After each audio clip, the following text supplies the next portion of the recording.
Hey friends, welcome back to my channel. Today I wanted to pop in and do a little recap of the August of Adventures event that I participated in this month.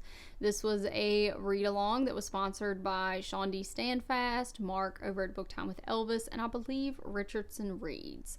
But these gentlemen chose different adventure books that we would read and discuss throughout the month, and I had a really nice time discussing with the group in Voxer, and I didn't participate in all of the books, but I did read two, and they were both winners. So I think that was a successful event, and I hope that these guys will put it together in the future as well.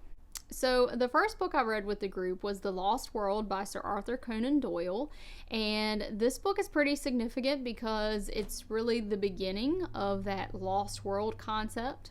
And I was very curious to see if I would like this because this is the first book I've read by Doyle that wasn't Sherlock Holmes.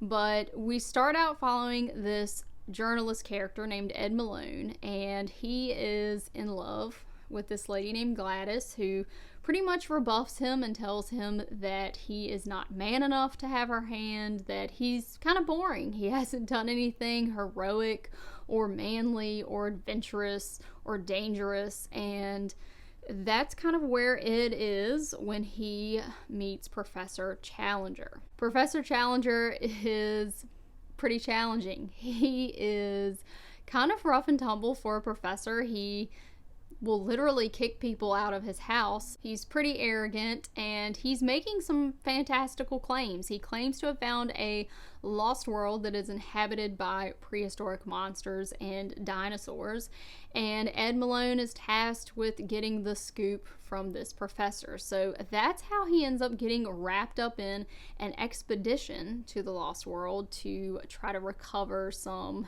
evidence of Professor Challenger's claims.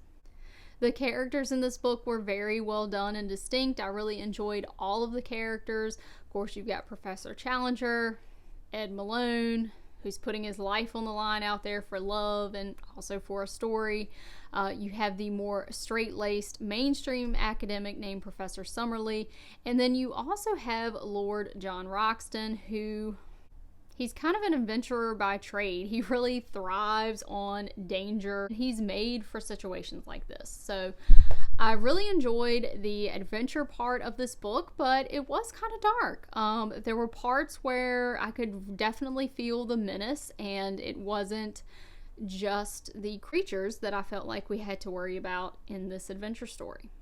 The second book that I read with the group was Tarzan of the Apes by Edgar Rice Burroughs, and this book was really a pleasant surprise for me. I kind of expected this book to be pretty cheesy and hokey, and I think that I was probably influenced by Disney and other adaptations of this story, but I will say this was pretty compelling.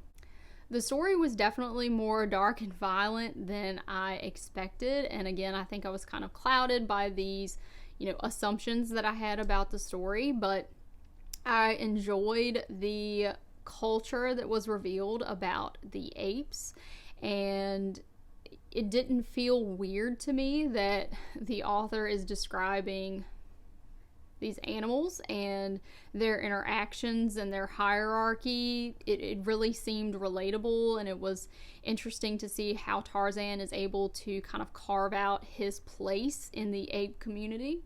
And just at the part in the story where I'm starting to judge the apes for their violence and brutality, man would rise to the occasion and match it, if not surpass it. So that was a very interesting kind of reflection on the man versus ape sort of dynamic here. So as we follow Tarzan throughout the story, we do see him uncover some clues behind his identity and really grappling with the fact that he is not an ape. He knows he's not an ape, but he's not sure where he came from.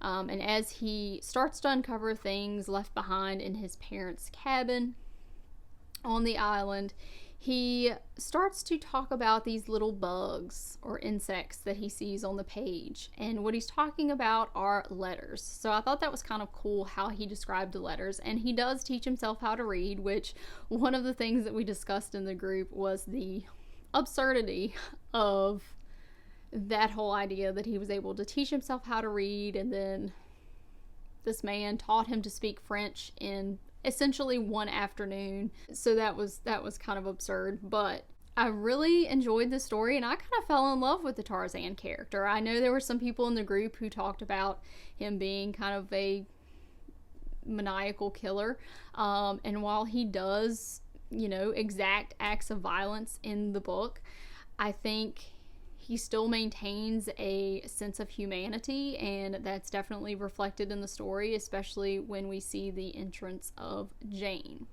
Now, Jane's character I did not like at the end, and I won't spoil anything, but I will say that the ending does set up for a sequel very nicely, and I'm really shocked by this one. I'm surprised that I liked it so much, and I may actually continue the series. I don't know that I will read the entire series because I think it's something like 45 books, and I'm not usually a series person, but yeah, I really enjoyed both of these books, and if you've read them, if you have any thoughts, please shoot me a comment and let me know what you thought.